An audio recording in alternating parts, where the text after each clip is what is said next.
실장님 어서 오세요. 왔습니다. 네. 지난주 우리 방송이 예. 5월 30일이었어요. 예. 그러니까 무려 열흘이나 됐더라고요.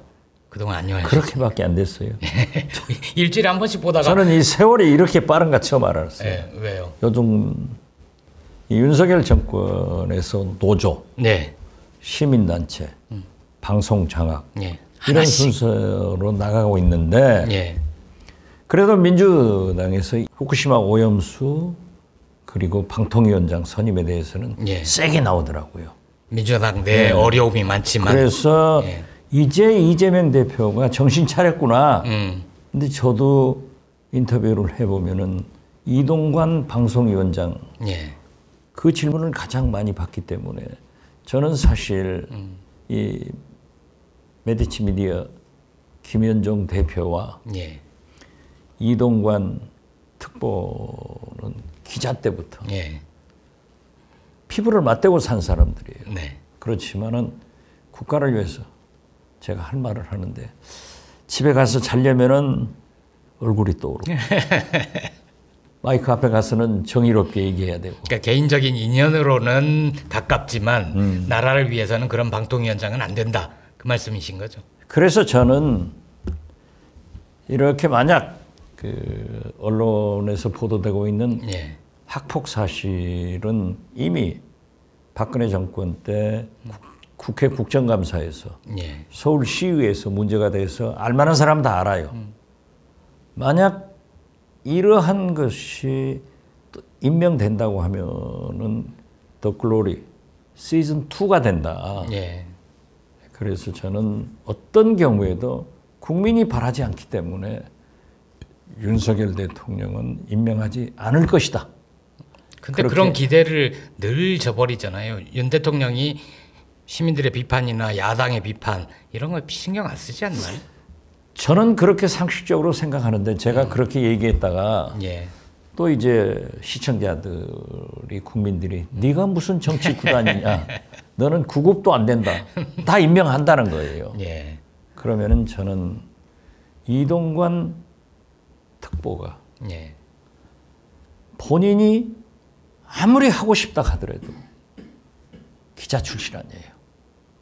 정의로워야 돼. 그럼요. 그래서 억울하더라도 자기가 사양해야 된다. 고사하는 게 맞다. 그것이 예. 자기 가족. 제가 부인이나 아들을 알아요. 예, 식사도 어렸을 하고 때. 그러셨다면서요. 예. 그래서 가족과 특히 아버지가 방송위원장 안 해도 아들이 잘 되면 좋은 거예요. 예. 그래서 미래를 막지 않기 위해서 사양해라, 고사해라 이렇게 말씀드리고 싶어요. 그러니까 제가 문재인 정부 때 청와대 출입을 하면서 인사 관련된 걸 이렇게 쭉 보면 중소기업 장관을 찾기 참 어려워서 뭐 40명을 검증했다 그런 얘기를 들었거든요. 그 왜 하나냐 장관 추천 받으면 할 것 같은데 그랬더니 그런 청문회 이런 걸 보면서 아이들이 그런데요. 아니 아버지는 그동안 살 만큼 잘 살지 않았냐. 우리도 좀 살자. 이러면서 결국 아이들이 말리면 포기하더라고요. 김대중 대통령 때 마지막 예. 총리를 선임하는데요. 제가 비서실장이었으니까 92명을 검증을 해봤어요. 예. 92명을 한 자리를 놓고. 총리 한 자리를 놓고. 예.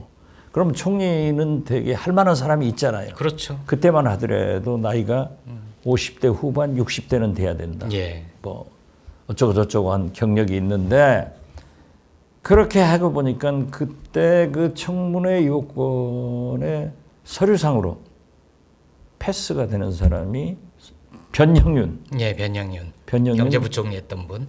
안 했죠. 아, 못했나요? 안 했죠. 예. 제2건국위원장 했는데 예. 서울상대 교수 아니었어요. 변영윤 교수가 아무런 결격 사유가 없더라고요. 그래서 그분을 하려고 했더니 김대중 대통령도 70이 넘고 예. 변영윤 교수님도 70이 넘어서 또 무슨 경로당 차리냐 할까 봐서 안 했는데 그만큼 어려워요. 예. 그리고 지금은 어떤 대통령이 그런 말씀하셨던데 장관, 총리 청문회를 통과시킬 그런 인물이 없기 때문에 되게 고사를 한다고요. 예. 나는 안 한다. 근데 그 시대의 배경을 가지고 오늘의 그 투명한 예. 인사청문회를 통과할 수는 없다고 봐요. 저도 50대 초반까지는 통과될 수 있었지만 우리 사회가 투명해졌으니까 그렇지만 50대 중반 이상은 어려워요. 예. 기준이 많이 높아져서. 그런데 예. 특히 이동관 특보가 사양을 했으면 좋겠다. 그 생각합니다. 윤 대통령이 물론 윤석열 대통령은 내가 언제 지명한다고 했냐. 왜 그걸 지명도 안 했는데 이렇게 예. 시끄러우냐 예. 하고 슬쩍이 바꿔버리면은 예. 그 정순신 변호사처럼 예. 그랬으면 좋겠다 네. 하는 희망사항을 말씀드립니다. 알겠습니다. 그 우리가 축하할 일도 있어요. 제가 박지원 식탁 시즌 2를 맡으면서 내부적으로는 3가지 목표를 내걸었거든요. 메디치 미디어 구독자 10만 달성, 그리고 조회수, 우리 방송 조회수 20만 달성, 쇼츠 영상 100만 달성. 요 3가지를 내걸었는데 두 번째 거 빼놓고 2개를 지난주에 달성을 해버렸습니다. 진우 스님 기억하시죠? 네. 예. 진우 스님 쇼츠 영상이 그때 나와서 윤석열과 자승은 일심동체다. 죽비를 들어서 내려쳐야 된다. 이렇게 일가를 하셨는데 쇼츠 영상이 136만 오늘 기준으로. 그리고 지난 주말에 우리 구독자 수도 10만 1000명을 넘었습니다. 이제 20만을 향해서 달려가야죠. 역시 김부혁 국장이 진행하니까 되네요. 그게 아니고 앞으로 계속 하세요. 이 시점에서 좋아요. 그런데 진우 스님 예. 나오신 것 가지고 예. 저는 지금 현재 불교계 스님들하고 아주 가까운데 예. 좀 곤란하죠. 곤욕을 치렀습니다. 그래서 저는 지난 예. 부처님 모신 날 예. 큰 사찰은 못 가고 예. 저기 성북동 수월암 예. 노 부의구님한테 가서 예. 인사를 하고 왔어요. 어떻게 됐든 저는 예. 이 박지원의 식탁을 조금 더 수준 높은 유지를 위해서는 지금 구독, 좋아요 눌러주셔야 합니다. 꼭 부탁합니다. 고맙습니다. 실장님이 고문으로 계신 민주당은 좀 요새 안녕하지 못한 것 같아요. 온갖 악재가 있었고 그걸 좀 극복해보겠다고 혁신위원회를 만들었는데 또 그 사단이 벌어지고 말았어요. 윤석열 대통령이 파놓은 웅덩이 예. 함정에 대표 사법 리스크, 돈 봉투, 예. 그리고 가상화폐. 여기에 빠져가지고 민주당 의원들이 당원들이 헤어나지를 못하고 자기들끼리 싸웠어요. 예. 버려라. 음. 그리고 정책적인 것으로 나가라. 특히 후쿠시마 오염수 같은 것 현장에 가서 싸워라. 예. 이재명 대표가 지난주에 부산 가서 부산 해가지고 갔었죠? 지금 예. 이번 월요일 날요 국회 앞에서 어민들한테 예. 조업 중단하고 서울로 오세요. 이 대대적으로 이루어집니다. 예. 모두에도 말씀드렸지만은 윤석열 대통령이 개혁 좋아요. 그렇지만은 노조, 시민단체, 방송 장악 예. 이걸로 가는데 이동관 위원장 내정설에 대해서 민주당이 우통 벗고 싸우는 것은 지금 잘 가고 있다. 싸움을 세게 잘 하고 있다. 그렇게 보고 있어요. 예. 그런데 저도 그 이래경 혁신위원장을 잘 알지는 못하지만 예. 그냥 알아요. 그래서 처음에 얘기 듣고 잘했다. 저도 그렇게 생각했는데 예. 이제 그 문제가 천안함이 자폭이다. 예. 코로나가 미국이 발원이다. 예. 이런 얘기를 한 것은 이건 아니에요. 예. 그렇다고 하면은 사람은 누구나 정치는 누구나 잘못할 수 있어요. 예. 그럼 그것을 빨리 고치고 사과를 했어야 돼요. 윤석열 대통령은 보세요. 그냥 뭉개고 이태원 가죠. 159명의 우리 예. 꽃다운 청춘들이 그렇게 유명을 달리했지만은 잘못이 없잖아요. 예. 용산구청장 보세요. 보석으로 내놓으니까 골질리려고 그 다음날 아침에 출근해 버리잖아요. 이런 것들. 공황장애인데 어떻게 일은 하죠? 글쎄 공황장애인데 그 납득이 안 가잖아요. 예. 그러니까 그 부모들이 싸우는 걸 보면은 야 윤석열 정권은 잘못을 인정도 안 하고 반성도 안 하고 책임도 안 지고 예. 골질르는구나. 하지만은 이재명 대표는 또 이래경 위원장도 사퇴했잖아요. 예. 잘한 거예요. 저는 그렇지만 저는 이재명 대표에게 사과해라. 예. 그리고 그 수석 대변인 천안함 최원일 함장 얘기도 사과해라. 예. 안 하더라고요. 그것은 나는 잘못이다. 실장님 말씀 듣고 사과한 것 같던데요. 아니 그런데 이제 또 구실을 줬어요.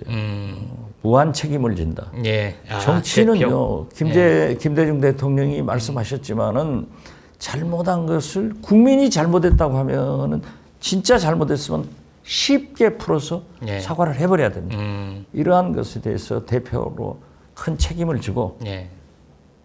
많은 반성을 합니다. 더 좋은 혁신위원장으로 모셔서 민주당을 혁신시키겠습니다. 이러면 좋은데 무한 책임을 진다 하니까 구실을 주잖아요. 그럼 어떻게 책임을 질 건데? 어떻게 책임? 무한 책임이 뭐냐? 비명도. 예. 국민의힘도. 그래서 그건 아닌데 예, 예. 저는 잘했다고 봐요. 네. 6월 그런데 12일에 의원총회에서 예. 이재명 대표 주장이 본물처럼 튀어나올 거다 이런 전망도 있던데 그렇게는 안 보시나요? 나와야 돼요. 네. 나와서 이재명 대표도 좀 정신 확 차리게 의원들한테 얻어맞아야 돼요. 네. 아무튼 다음 주 14회 방송이 저희 시즌2 마지막 회가 될 것 같은데 무지할 말이 많을 것 같아요. 다음 주에는 이 민주당 얘기를 좀 집중적으로 해보려고 하는데 그 주제로 얘기를 나눌 적당한 초대 손님이 있으면 하고 아니면 실장님하고 오붓하게 저랑 둘이 할까 하는데 이재명 대표를 한번 불러보세요. 그럴까요? 괜찮겠네요. 알겠습니다. 아니 제가 예. 오늘 점심하자고 하는 것을 내가 예. 약속이 있다 해가지고 이따 오후에 별도로 둘이 만나기로 했어요. 알겠습니다. 내가 거기 가서 한번 청해 볼게요. 저도 따로 나와서 해야지. 예. 저도 따로 문자를 좀 그러세요. 드리겠습니다. 그렇게 해서 공격적으로 해야 돼. 예. 시즌 2부터 새롭게 선보이는 2주의 짤은 바로 이 사진입니다. 2장 준비했는데요. 예, 이 사진하고 꼭 박정희 대통령 같아. 다음은 이 사진입니다. 저도 박정희 대통령이 예. 이렇게 사망했을 때 예. 미국에서 제가 살았는데 저희 어머님 모시고 살았어요. 예. 어머니 박정희 대통령이 죽었다고. 그랬더니 우리 어머님이 농민들하고 농주만 마시고 그렇게 우리 시골에 잘해준 분인데 예. 어떻게 대통령이 가셨냐. 그러셔서 내가 우리 어머니한테 어머니 농주 막걸리 잡수다가 간 게 아니고요. 스카치 시버스 리가를 잡수다가 가셨다고. 그랬더니 나보다 너는 독한 놈이다라고 얘기했는데 딱 박정희 폼이네. 6월 7일에 충남 부여군의 한 농촌을 찾아서 이제 모내기도 없고 농민들하고 막걸리 마시고 이건 잘하는 거죠? 아 잘했죠. 예.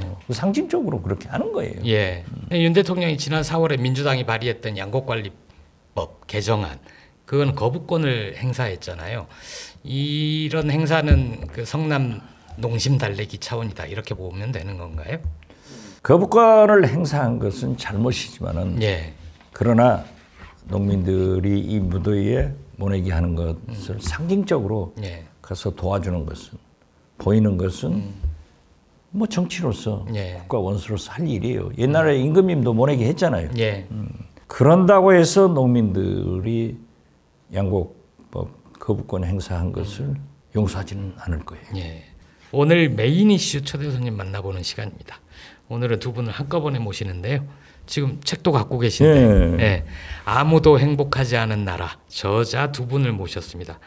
김성회 정치연구소 Y 소장님 그리고 경제전문가 이광수 연구위원님 이렇게 두 분 모시겠습니다. 이 베스트셀러 아무도 행복하지 않는 나라의 저자 김성회 소장이나 이광수 씨 이런 스타들 옆에서 제가 너무 찌그러들 것 같아. 실장님이 더 스타세요. 이 최고의 베스트셀러인 아무도 행복하지 않은 나라 저자 김성회 소장 이광수 애널리스트 오셨는데 이렇게 젊은 분들하고 스타들하고 앉으면 제가 쪼그라들잖아요. 실장님이 더 스타세요. 아니 그런데 김 소장. 네. 최근에 미국 민주당 바이든 대통령이 지금 민주당 내에서는 독주를 하고 있잖아요. 네네. 여기에 다코스가 나타났어요. 아, 네. 로버트 케네디 주니어.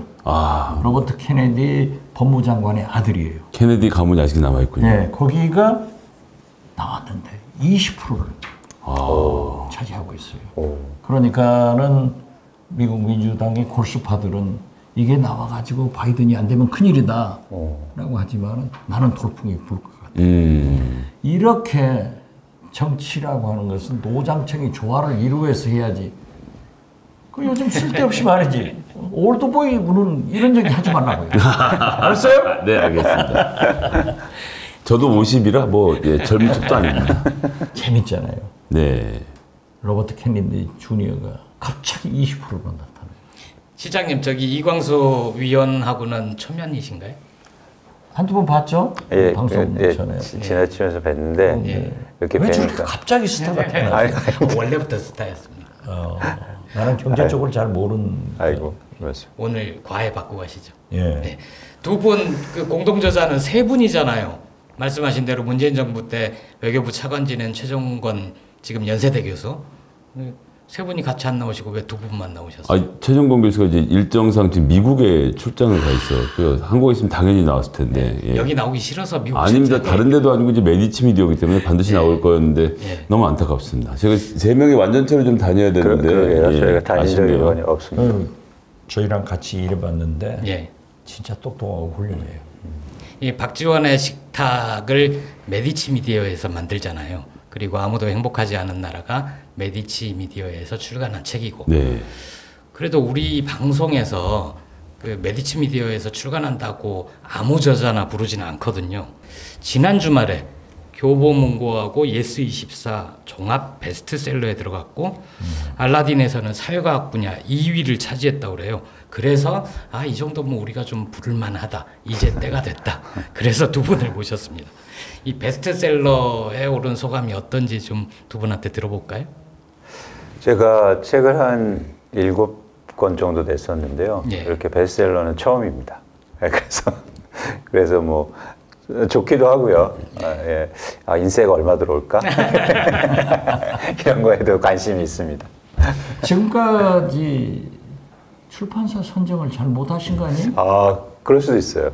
예, 맞습니다. 나는 즉각적으로 이번에 아무도 행복하지 않은 나라 출판사 선정을 잘 하셨다 이렇게 생각합니다. 저도요. 네, 그렇게. 이제 기라성 같은 우리 이광성 수석님하고 또 이광수 수석님하고 이제 최정건 교수님 사이에 이제 묻어서 가고 있어 매우 행복합니다. 뭐 크게 하는 일 없이 잘 되는 것 같아요. 너무 좋습니다.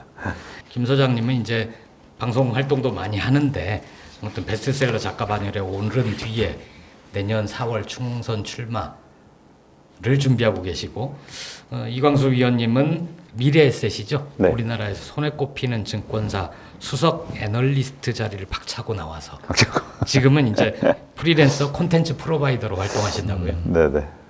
어떠신가요? 일단 저는 직장 생활을 네. 이제 계속 회사만 다녔었거든요. 21년간. 그래서 애널리스트 생활도 한 15년 이상 해서 이렇게 백수가 된 건 처음이어서 요즘 되게 어리둥절하고요. 네. 근데 이렇게 회사를 안 다니고 나오니까 오히려 더 바빠지더라고요. 또 그런 말도 있더라고요. 왜 저기 백수가 과로사 한다고.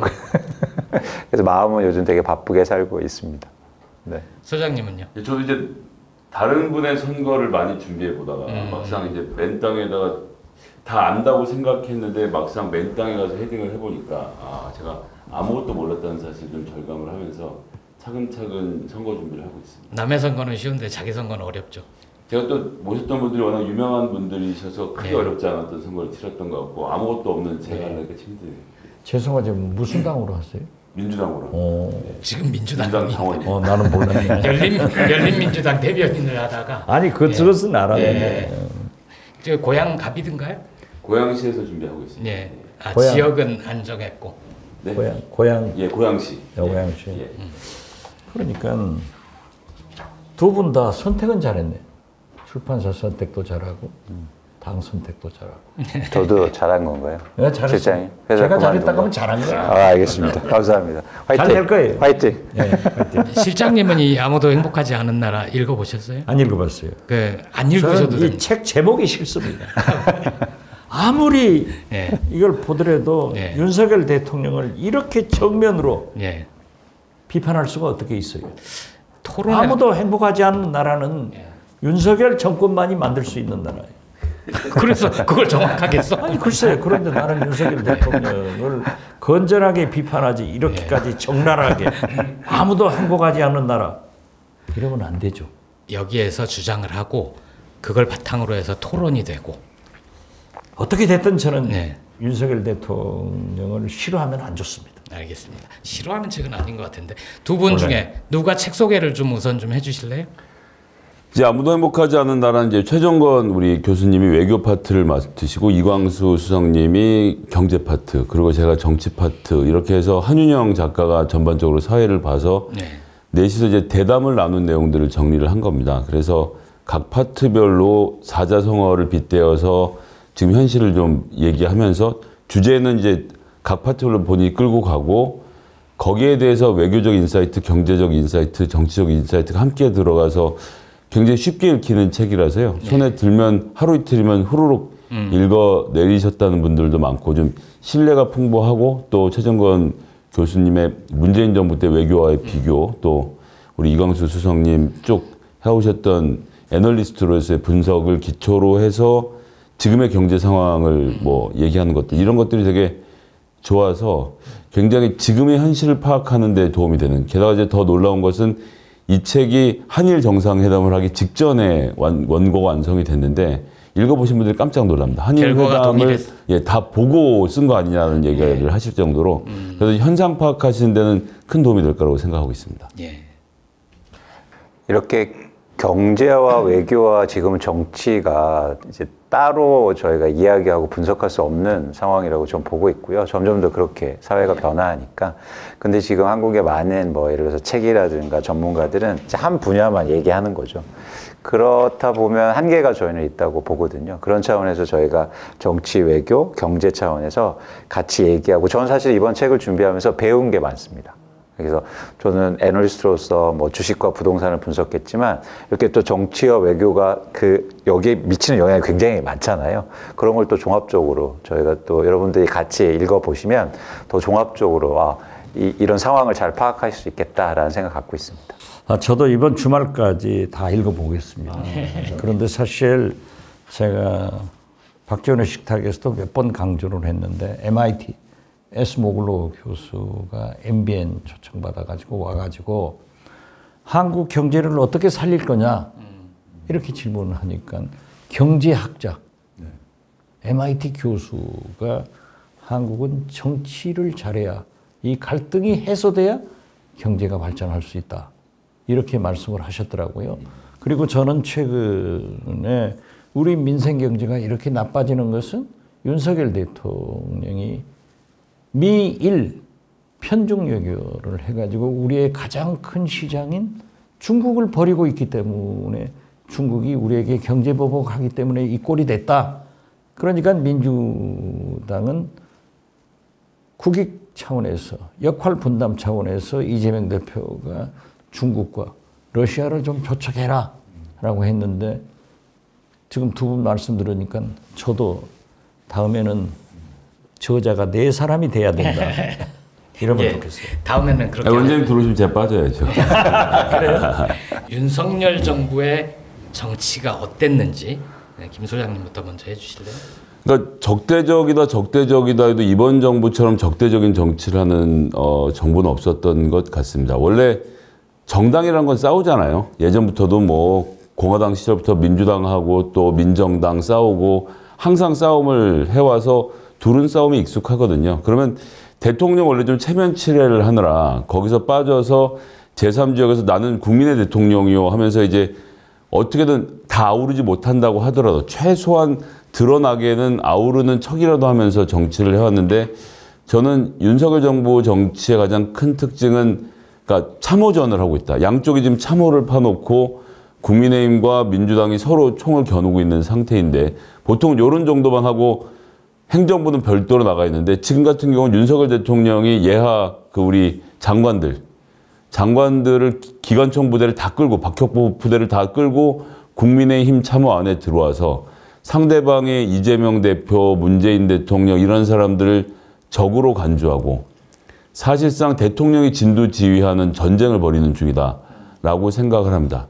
가장 먼저 드러났던 여러 사건 중에 이재명 후보에게 당신은 중범죄자다라고 규정했던 것도 우리가 떠올려 볼 수 있고요. 문재인 대통령에 대해서도 적폐청산 얘기를 물어보니까 중앙일보 인터뷰에서 후보 시절에 해야죠, 돼야죠 라고 강조해서 이야기했던 것.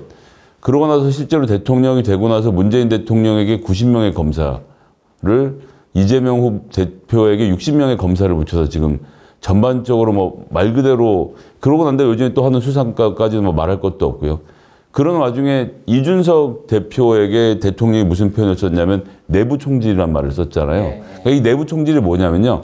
내가 상대방을 겨누고 막 지금 싸움을 하고 있는데 내 등 뒤에서 나를 겨누는 놈이 있다는 거거든요. 그러니까 내부 총질이란 단어는 전쟁 중이라는 인식이 대통령 머릿속에 들어있는 상태인 겁니다. 나한테 총질을 하는 내부 사람들도 다 제거하겠다. 그러니까 이 모든 게 전쟁. 그러니까 검사식 사고방식에서는 내 편, 나한테 쫄은 사람, 그리고 피의자, 범죄자. 이거 외에는 지금 다른 사람이 존재하지 않는, 그러니까 회색 영역이 존재하지 않는 정치를 보여주어서 적대적 정치를 거의 끝까지 끌어올린 것이 윤석열 정부 1년의 정치에 대한 종합적인 평가가 아닌가 이렇게 말씀드리겠습니다. 아무도 행복하지 않은 나라 출간을 위해서 대담했던 시점은 몇 개월 전이잖아요. 그리고 책 출간 이후로도 좀 시간이 지나갔는데 그럼 윤석열의 정치 좀 달라진 점이 있나요? 하나도 없죠. 예, 그대로인 것 같은데요. 오늘 나누어서 대담을 나눴어도 크게 내용이 달라지지 않았을 것 같은데요. 근데 저는 이렇게 대담을 하면서 뭐 김성현 소장의 말씀 듣고 정치에 대해서 다시 고민하면서 어떤 생각이 딱 들었냐면 지금 일반 국민들은 굉장히 피로가 쌓이고 있다고 생각하거든요. 정치 피로도. 그 이유를 제가 곰곰이 생각해 봤더니 지금 윤석열 대통령이나 여당은 계속 선거철인 것처럼 행동해요. 그러니까 선거라고 생각하면 선거 전략이 뭐 더 잘 아시겠지만 선거 전략은 이렇지 않습니까?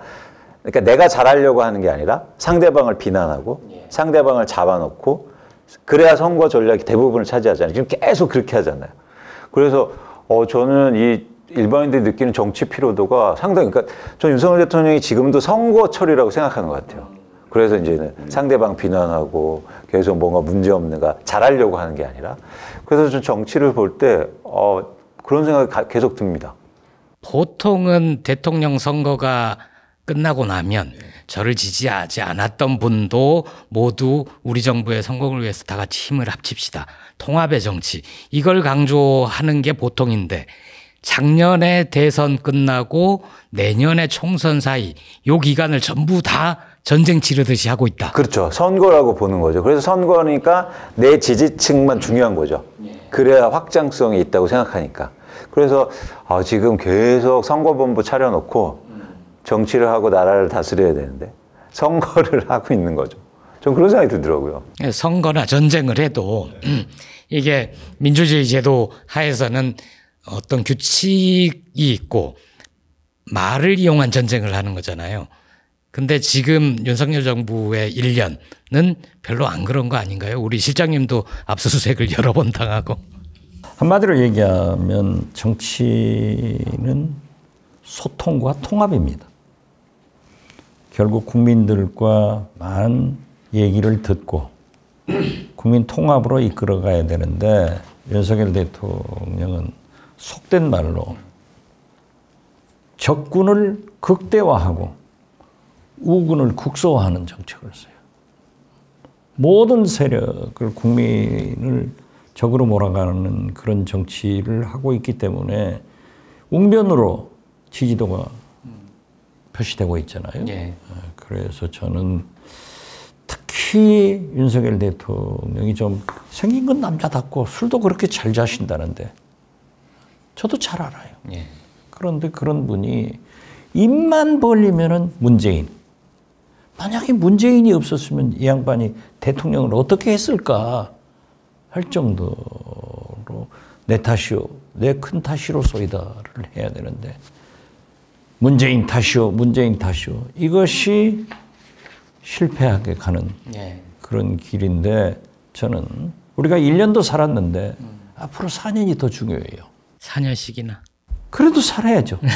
그렇기 때문에 저는 윤석열 대통령이 지금 이 두 분이 말씀하시는 그것을 국민 누구나 생각하는 거니까 여기에서 탈피해서 좀 외교를 잘해서 경제를 살리고 정치를 잘해서 협치를 하고 이러면 좋을 건데 지금 뭐 하는 게 방송 장악이나 하려고.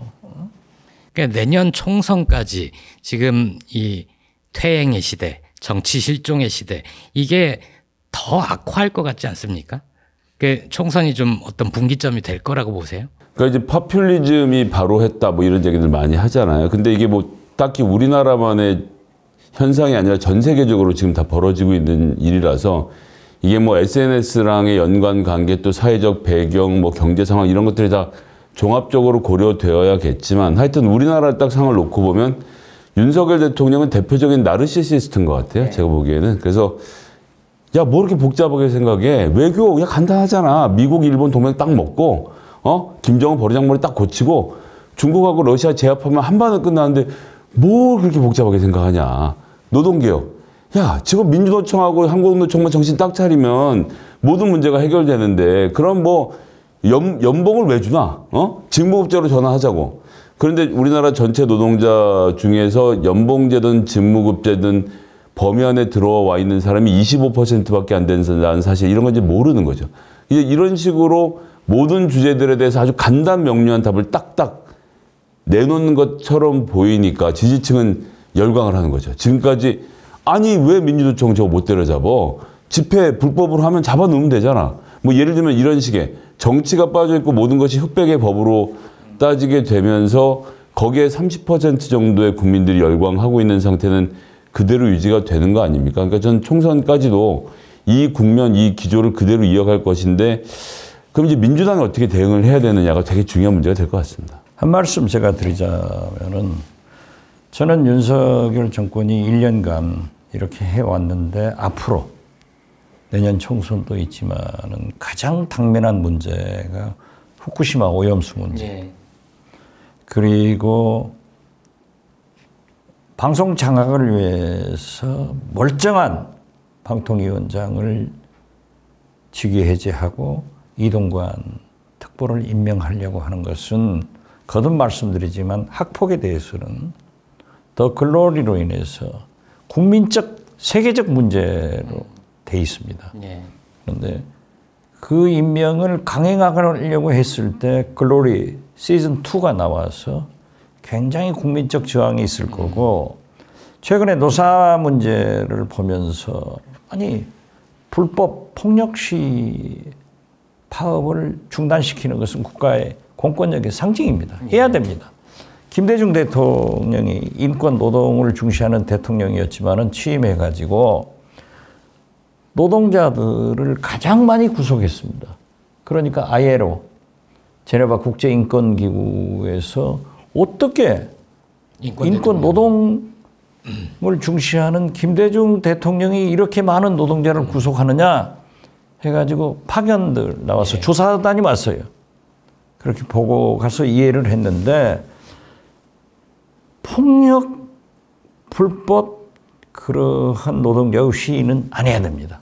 단속해야 됩니다. 그런데 그렇게 공권력이 노동자를 주업해가지고 피가 철철철 흘린다면은 김대중 때도 단속했다? 김대중 때는요 그런 단속을 안 했어요. 체류탄이 없어졌습니다. 이런 것을 생각하는데 지금 이 와중에 최저임금 조정위원이 지금 구속돼 있어요.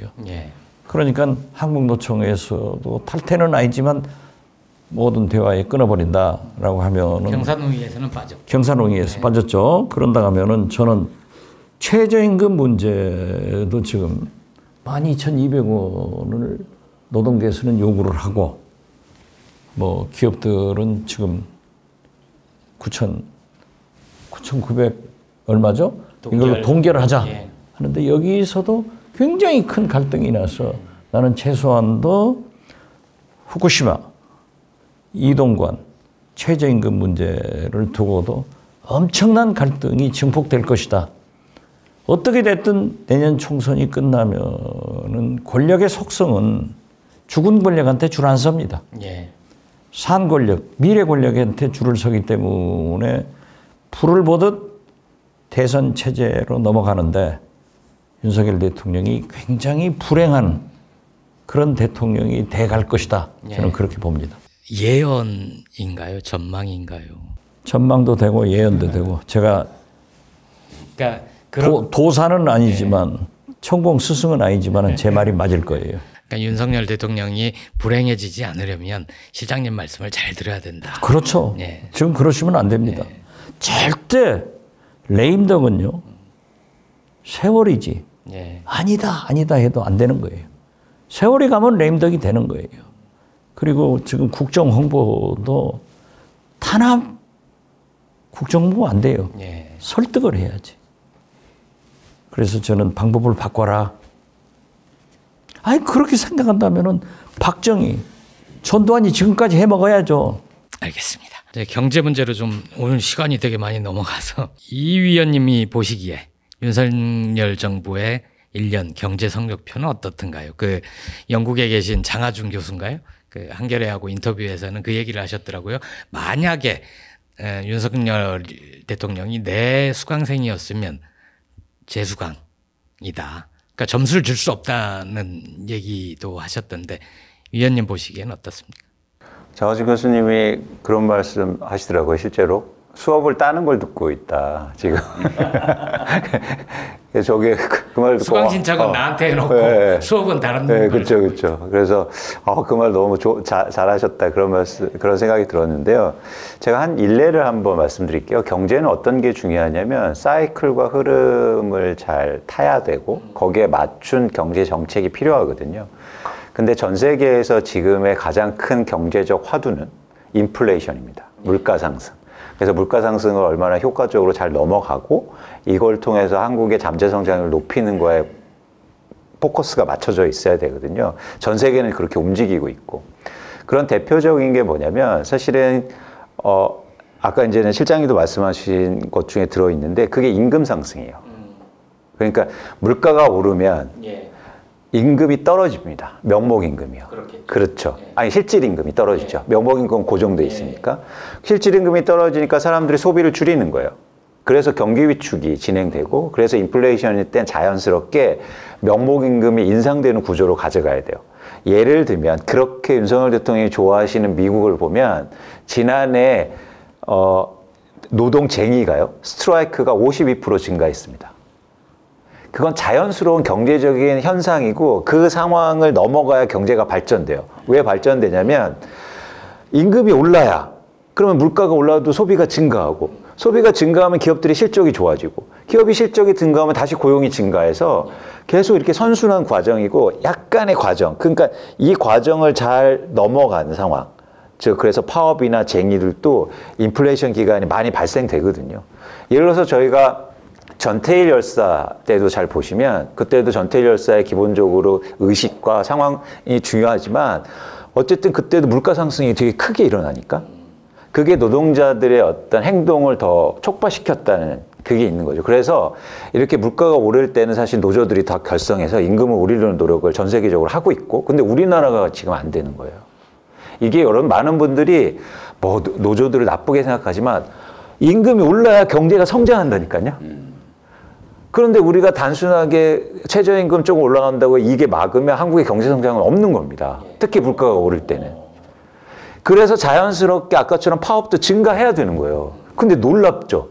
여기다 대고 예를 들어서 이념이라든가 그걸 들이대면서 노조를 열심히 쉽게 말해서 지금 억압하고 있는 거거든요. 그러면 이제는 한국의 잠재 성장률은 없는 거예요. 예.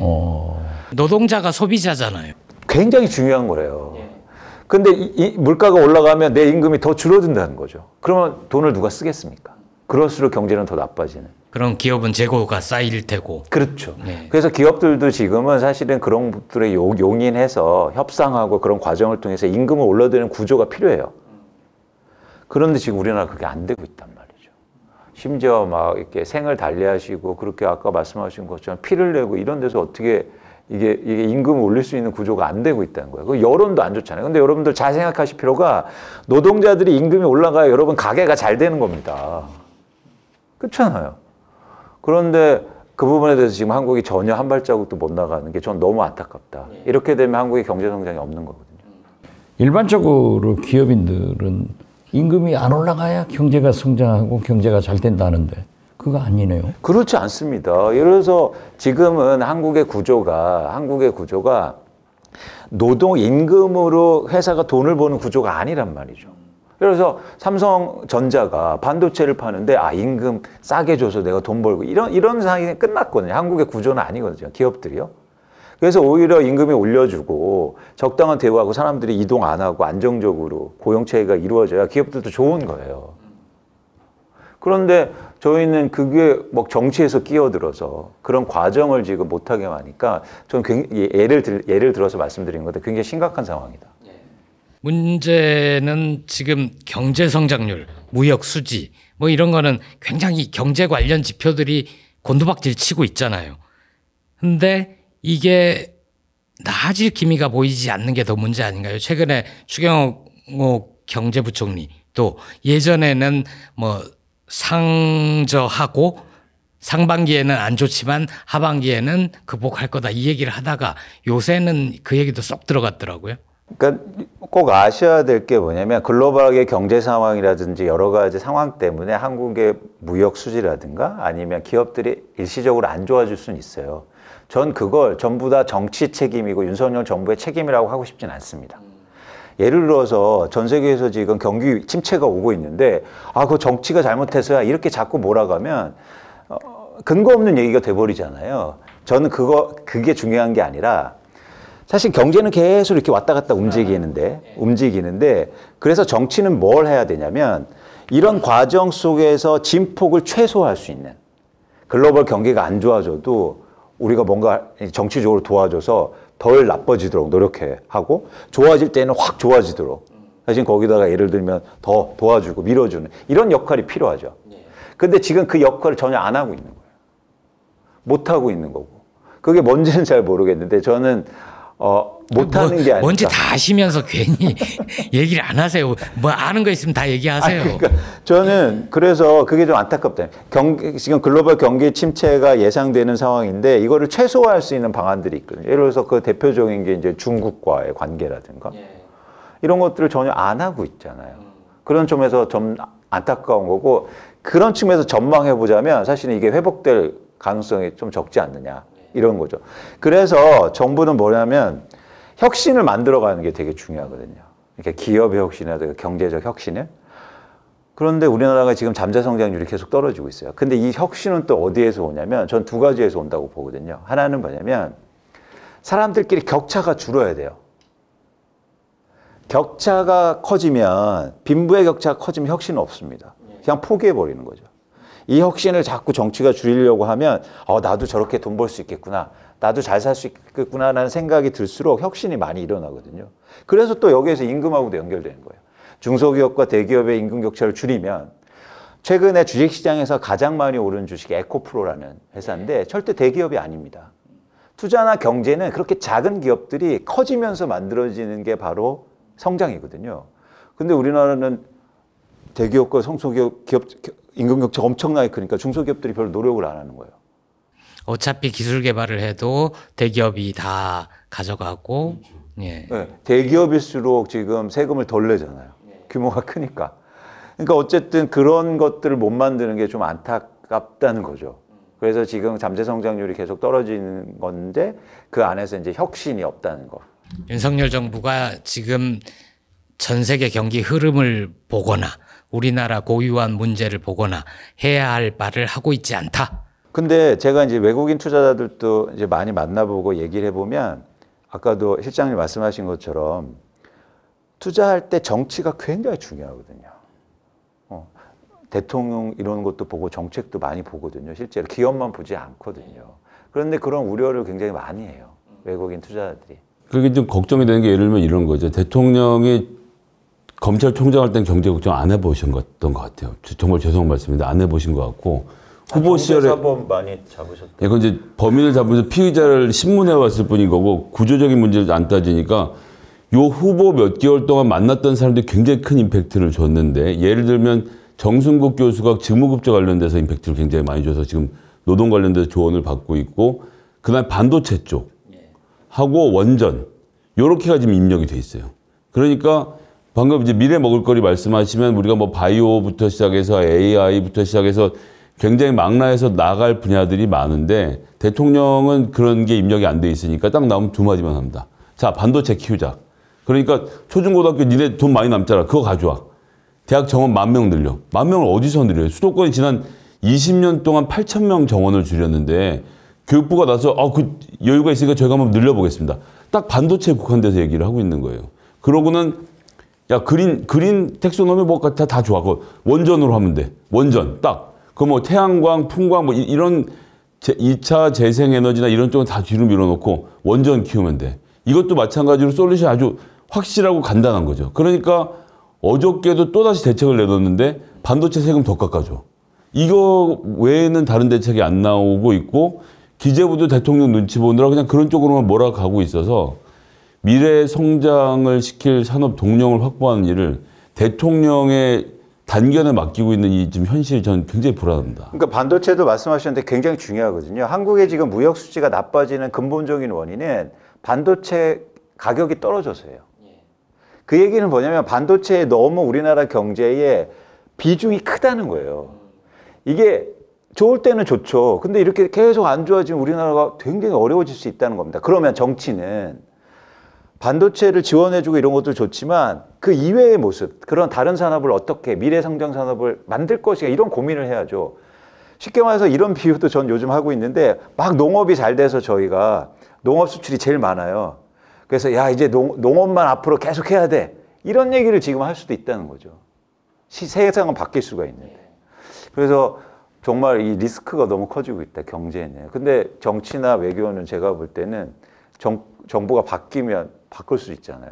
근데 경제는 사실 그러기 힘들거든요. 훨씬 더 시간도 많이 오래 걸리고. 예를 들어서 지금 삼성전자가 미국에서 300조 원 투자를 앞으로 할 건데 한국에는 이제 투자를 줄일 겁니다.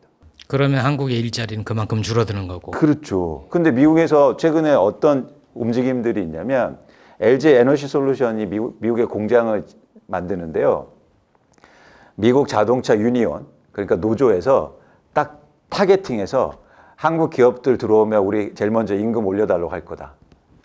이러고 있어요.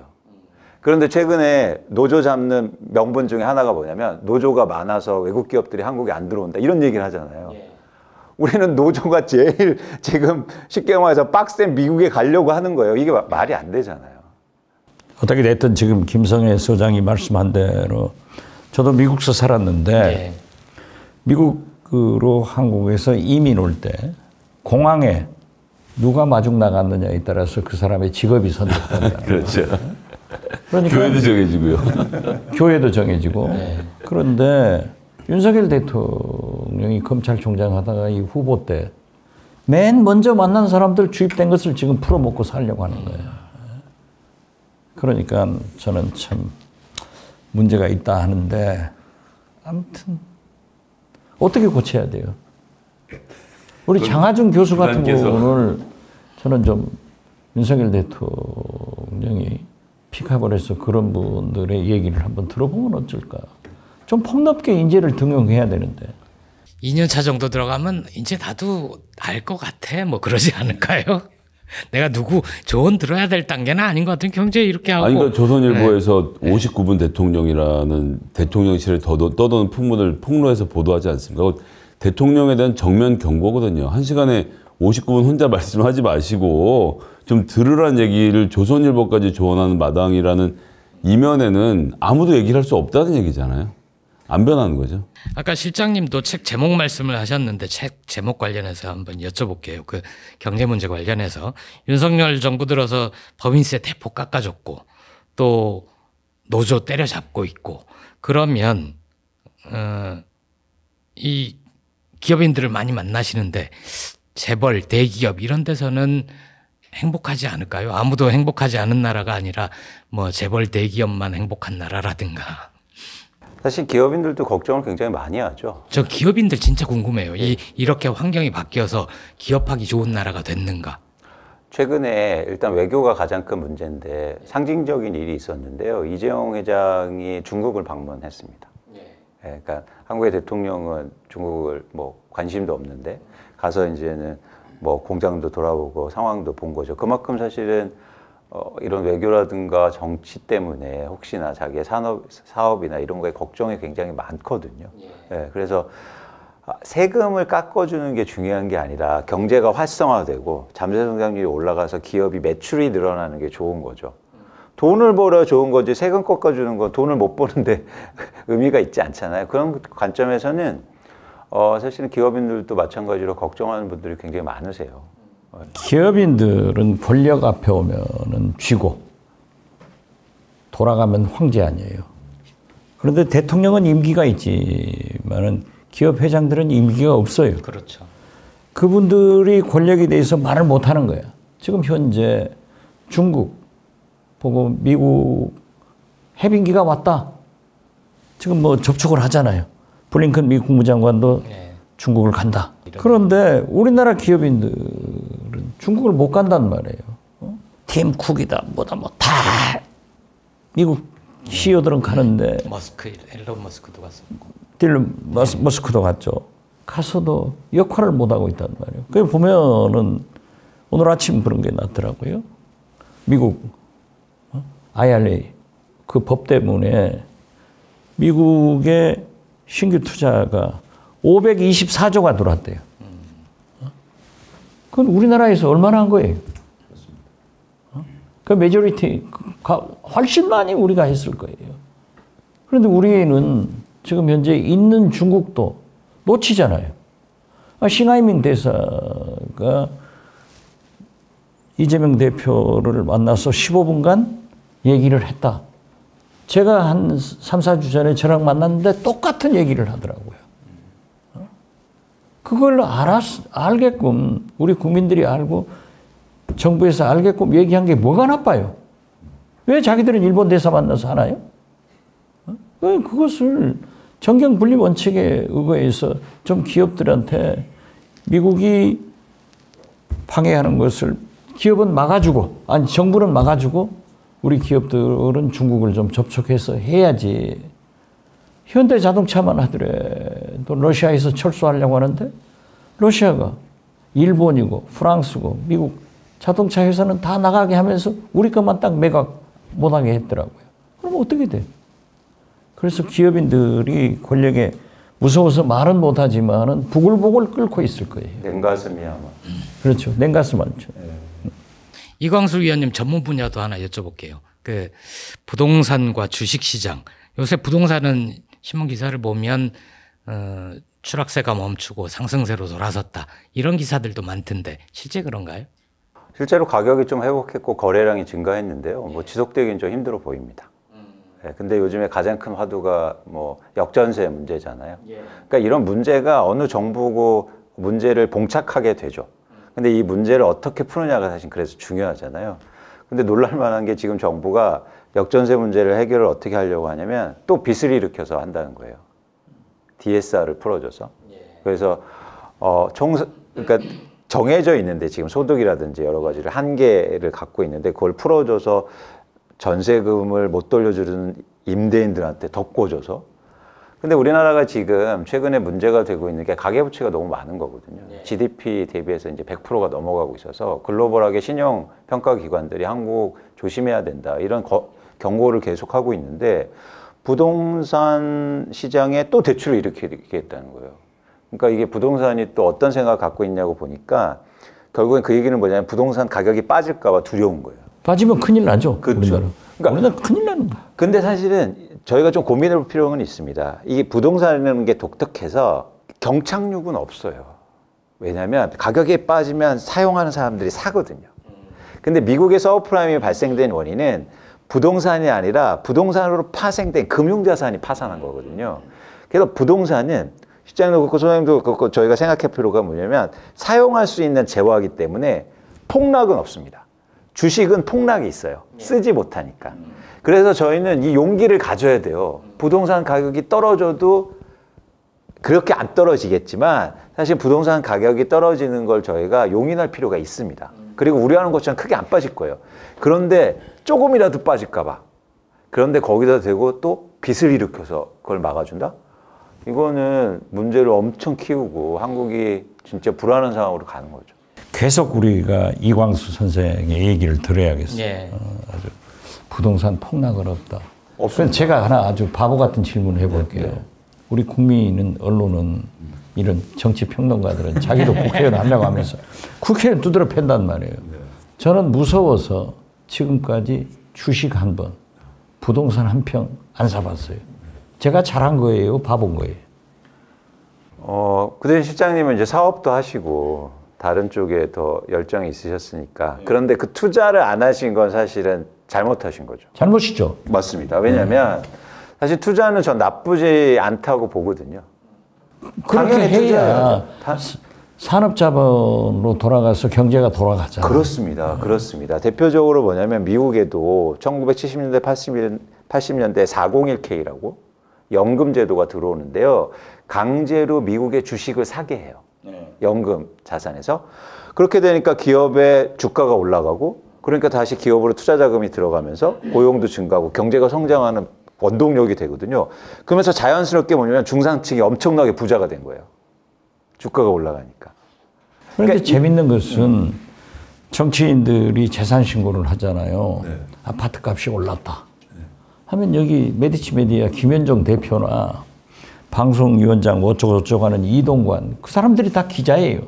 얼마나 우리를 때려팼냐면은 국회의원이 가지고 있는 아파트 값이 올랐다. 예. 그러면 기자들은 아파트 값 내리는 곳으로 사야 되나? 그렇잖아요. 그렇죠. 근데 이제는 의원분들이 집을 여러 채 갖고 있으니까 그건 문제인데, 예를 들어서 거주지 한 채만 갖고 있으면 저는 문제는 아니고, 또 하나 뭐냐면 저는 의원분들이 주식 투자도 많이 하셨으면 좋겠어요. 그래야 산업의 이해도도 높아지고. 글쎄요. 아니, 회의 시간에 저도 뭐 투자하고 있으면 집 어떡하나. 하나밖에 없어요. 그런데 어떻게 됐든 저는 어디 가서 자랑을 하면서 뭐 깨끗한 척 하려면 나는 지금까지 땅 한 평도 주식 한 번도 안 사봤습니다 하면은 굉장히 좋아해요, 사람들이. 속으로는 야, 나처럼 하면은 이 나라 경제가 망한다, 이렇게 생각이 되더라고요. 맞습니다. 아무도 주식 안 되고 아무도 그러면 사실 우리나라 주식시장이나 기업이 어떻게 자금을 조달하겠습니까? 그런 얘기를 좀 하세요. 박지원이 같이 바보가 있더라.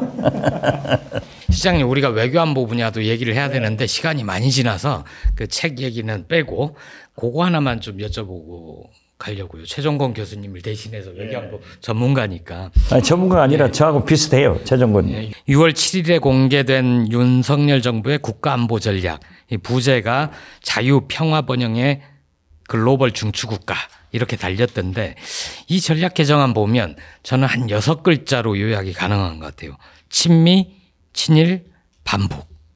김태호 국가안보 1차장이 뭐라고 그랬냐면, 북한이 핵미사일을 포기하지 않으면 윤석열 정부의 담대한 구상은 임기 내에 진행할 수 없다, 이렇게 얘기했거든요. 우리 지난번에 방송할 때 정세현 장관님은 이 정부는 북한 붕괴론 말고는 대북 정책이란 게 없다, 이렇게 얘기를 하더라고요. 그러니까 윤석열 정부의 외교안보 정책 1년 평가를 겸해서 이 국가안보 전략 어떻게 보시는지 말씀해 주시죠. 한마디로 얘기해서 빵점이에요. 이것은 강대강 전쟁하자는 거예요. 예. 그렇다고 하면 이번에 발사체 우리 서해상으로 쏘았으면 쏴야지 우리도. 그 전에 쐈잖아요. 못 쏘잖아요. 예.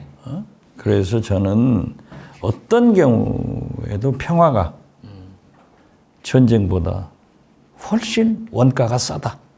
이 책에도 그렇게 써넣어야 돼. 예. 그런데 아무튼 그 윤석열 정권에서 그렇게 강대강으로 하지만은 북한은 어떤 경우에도 그러한 것에 공갈에 당하지도 않고 속아 넘어가지도 않고 더 계속합니다.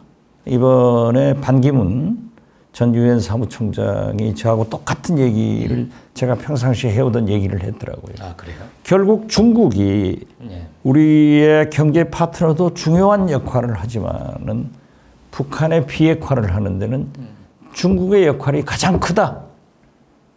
그래서 저는 이 경제 안보를 위해서 또 대중 외교 정책은 다시 한번 수정해야 되고 그렇게 해서 평화를 지키는 길로 가야지 대결의 길로 가면은 안 된다. 예. 아니다. 그리고 최근에 보니까 제이크 설리반 미 NSC 보좌관이 그런 얘기를 했더라고요. 우리는 워싱턴 선언을 굉장히 높이 평가하잖아요. 워싱턴 선언에서 미국의 동맹국들이 핵무장하자 하는 소리를 못하게끔 돼 있다. 그건 잘한 거예요. 막았다. 예. 그래서 야, 제가 오히려 윤석열 대통령이 방미해서 경제는 빵점이고 외교안보는 60점이다 한 것은 비핵화 NPT 준수로 막았다라고 했는데 그걸 제이크 설리반이 얘기를 해줬더라고요. 예. 그래서 저는 그러한 정책은 있어서는 안 될 위험한 정책이다. 그렇게 평가합니다. 국가안보 전략 이번에 나온 거 보면 독도라는 글자가 없습니다. 그 전에는 아니 독도는 일본 땅이다 하고 싶은 거예요. 그게 말이 돼요? 아 그러면은 그 성일종 의원인가요? 우리 바다 지키기 TF 할 때 그 우리 바다도 그 바다. 일본해죠, 일본해. 동해라고 보여지는 근거는 어디에도 없습니다. 예. 아니 근데 그건 진짜 심각한 거 아닌가요? 일본의 방위백서 이런 데는 다케시마는 일본의 고유 영토다. 뭐 이렇게 나왔고 이전에 우리 정부의 국가안보 전략을 보면 독도 얘기를 어느 정부든 박근혜, 이명박, 문재인, 노무현, 김대중 모든 정부가 다 독도 문제에 대해서 되게 원칙적이고 강경하게 대응해야 된다. 이런 내용을 담고 있는데 이번에는 아예 언급 자체를 빼버렸어요. 그러니까 우리가 한일 관계를 정상화해서 국익을 위한 외교를 하자 하는 것에 아무도 반대하지 않아요. 저는 어떤 의미에서는 강제징용 문제 그렇게 대의변제를 한 결단도 좋아요. 저는 찬성합니다. 그렇지만은 최소한 우리의 역사와 민족의 자존심, 우리의 영토, 독도, 우리 국민의 건강을 위한 후쿠시마 오염수 이런 문제는 윤석열 대통령이 지켜줘야 대한민국 대통령 아닌가 저는 그렇게 생각하는데 요즘 보면은 국민의힘은 일본 자민당 이중대 같고 우리 정부는 기시다 정부 대변인 같아요. 예. 도대체 그게 뭐예요 도대체? 독도가 일본 땅이에요? 답답합니다. 슬슬 이제 좀 마무리하려고 하는데요. 마지막은 세 번 공통 질문으로 할게요. 이제 혹시나 내년 이맘때쯤에 아무도 행복하지 않은 나라에 속편격인 책을 하나 내면 모두가 불행한 나라 뭐 이런 게 나오지 않을까 싶은데 내년 총선 결과가 어떻게 나오느냐에 따라서 좀 정치, 경제, 외교 안보 이런 데 변화의 가능성이 좀 있을까요? 우리 이광수 선생님 맨 먼저 한번 얘기를 하는 것이 좋을 것 같아요. 저는 총선이 기업인들의 마음을 바꿀 수 있다고 생각해요. 네, 그래서 전 더 우려스럽게 보고 있는데 예를 들어서 탈한국이 막 본격적으로 일어날 수도 있지 않을까? 그러니까 그 일본 같은 경우에 과거에 뭐 잃어버린 20, 30년 얘기를 하잖아요. 그 단초에는 뭐가 있었냐면 일본 기업들이 일본에서 막 나가게 사실 이유가 됐거든요. 그래서 저는 그게 가장 걱정입니다. 그러니까 이미 그런 분위기가 좀 감지되고 있고 이미 기업인들은 뭐 한국에 왜 있어? 그래서 뭐 큰 회사들도 야 미국 가서 상장하자 이제 뭐 이런 얘기를 하고 있거든요. 그게 저는 가장 걱정이에요. 그래서 그렇게 되면 그 기업들을 다시 한국으로 데려오는 데는 굉장히 어렵거든요. 그래서 저는 경제를 분석하고 뭐 주식과 부동산을 보면서 그러면 한국의 부동산이 어떻게 되겠습니까? 기업들이 다 나가고 그러면 그래서 그런 측면에서는 그게 가장 걱정이고 그러지 않았으면 좋겠다 이런 생각 갖고 있습니다. 저는 출생률을 포함해서 우리나라가 실질적으로 침몰하는 중이라고 생각하거든요. 굉장히 지금 위험한 상황인데 모두가 위험한 걸 알고 있지만 아무도 위험에 대해서 이야기하지 않는 상황이고 정치가 해결해야 될 과제라고 생각을 합니다. 그것을 위해서 총선이 부딪혀야 되는데 지금 이대로 하면 친윤이냐 반윤이냐 싸움이 또 될 것 같아서 걱정이 된다는 말씀 하나 드리고요. 다만 민주당이 이번 총선에서 1당이 될 경우에는 국민의힘 의원들에게는 어떤 해방감을 맛보게 되는 계기가 될 겁니다. 왜냐하면 대통령 임기는 27년까지고 본인들의 그 다음번 공천 28년이잖아요. 이번만 넘어서면 더 이상 윤석열 대통령의 눈치를 지금처럼 뭐 보지 않아도 되는 상황이 만들어질 것이고 하다못해 한국노총 대통령은 야 곤봉으로 머리 깨 지금 이렇게 지시가 나가고 있는 상황인데 국민의힘에서조차도 야 한국노총은 대화를 해야지 그게 어떻게 그렇게 하느냐라고 말리고 있는 이 상황이 지금은 목소리를 크게 못 내지만 내년 총선의 결과가 나오고 나서 더 이상 자신의 공천권을 윤석열 대통령이 좌지우지 못하는 상황이 되면 지금보다는 당이 좀 목소리를 더 내줬으면 하는 바람. 그렇게 되면 조금 전에 말씀드렸던 여러 가지 위기 상황에 대해서 대통령 빼고라도 정당끼리 논의를 할 수 있는 구조가 만들어지길 바라는 건 너무 이상적이겠죠? 실장님? 예. 하다 보니까 잘 안 될 것 같네요. 예. 제가 오늘 아침 연합뉴스 TV를 보니까 예. 손재규 국제 전문 기자가 국제인 이슈에서 캐나다의 산불로 뉴욕 등 워싱턴이 지금 완전히 무너지고 있잖아요. 그런데 캐나다 산불이 어느 정도냐니까는 우리 대한민국 영토의 3분의 1을 지금 태우고 있대요. 예. 그런가 하면은 동남아시아에서 스페인까지 200년 만에 가장 혹독한 무더위가 왔다는 거예요. 그만큼 기후변화가 우리 지구를 강타하고 있는데 과연 우리 정부는 무엇을 하고 있는가? 우리 정치권은 미래를 위해서 무엇을 하고 있는가? 이걸 생각합니다. 어떻게 됐든 내년 총선은 윤석열 대통령이 너무 못하기 때문에 중간 평가가 이루어질 거예요. 예. 그렇지만 그것을 위해서는 민주당도 혁신의 길로 가야지 지금처럼 헤매서는 안 된다.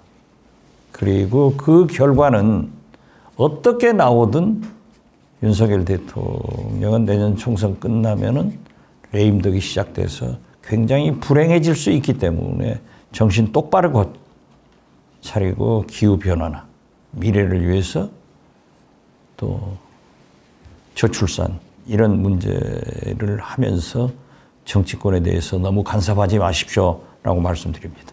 김성회 소장님이나 이광수 의원님 이제 좀 마무리하려고 하는데 오늘 방송 나가서 이 얘기 꼭 해야지 했는데 못하신 말씀 있으면 지금 자유롭게 좀 해주시죠.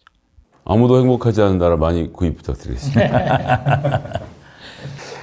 저는 그 모두 다 행복한 나라가 오리라는 희망을 갖고 있습니다. 아직도요? 언젠간. 장하준 교수 얘기가 나왔으니까 예. 한마디 말씀드리면요. 김대중 대통령이 장하준 교수가 그때 30대 중반 정도 됐을 때인데 KDI 원장으로 시켜라. 이렇게 해서 제가 선임하려고 하는데 예. 우리 KDI 교수는 물론 경제기획조정부에서 그렇게 반대를 하더라고요. 그걸 꺾지 못하고 당시 그 장하준 교수의 아버님이 장제식 예. 장관님인데 형님 도저히 안 되겠습니다. 그때 만약에 장하준 교수를 KDI로 제가 이겨내서 모셨다고 하면은 우리 경제가 조금 더 좋아졌어 안 할까? 저는 그 생각하면서 미안합니다. 제가 노무현 문재인 정부에서도 장하진 교수를 좀 쓰려고 했다 이 얘기는 들었는데 그 얘기는 오늘 처음 듣습니다. 아 그때 아주 셌어요. 아, 그렇군요. 지금 경제부총리 그 양반 얘기하면 또 자기는 안 했다고 나한테 쫓아올 건데 얼마나 비서실장실로 찾아와서 난리를 치고 진짜 그 KDI 교수들이 다 데모를 한다고 하니까 기재부 관료들이 다 들고 일어나니까 그걸 못 겪은 제가 잘못입니다. 잘못하셨네요. 오늘은 메디치 미디어에서 펴낸 아무도 행복하지 않은 나라 저자들 가운데 김성애 소장, 이광수 수석님 모시고 윤석열 정부 1년 평가와 내년 전망 얘기까지 좀 나누어 봤습니다. 지난주 방송에서는 댓글 소개를 못 해드렸는데요. 후쿠시마 오염수 방류 문제를 다뤘던 11회, 12회 방송에서 댓글을 뽑아봤습니다. 먼저 러너님, 모든 게 뒤죽박죽이다. 대한민국은 말로만 법치국가이지 법전이 존재하지 않는 무법천지이다. 이런 의견 주셨고요. 김희경님은 먹거리에는 여야가 없다. 아이들을 위해 힘을 모으자. 이런 댓글 남겨주셨습니다. 오늘 방송에 출연한 분들이 만든 책 아무도 행복하지 않은 나라 보내드릴 테니까 그 댓글 안내에 따라 정보 제공해 주시고요. 늘 격려와 비판에 귀 기울이는 겸손한 박지원의 식탁이 되겠습니다. 다 같이 인사하면서 끝낼까요? 두 분 감사합니다. 고맙습니다. 네, 감사합니다.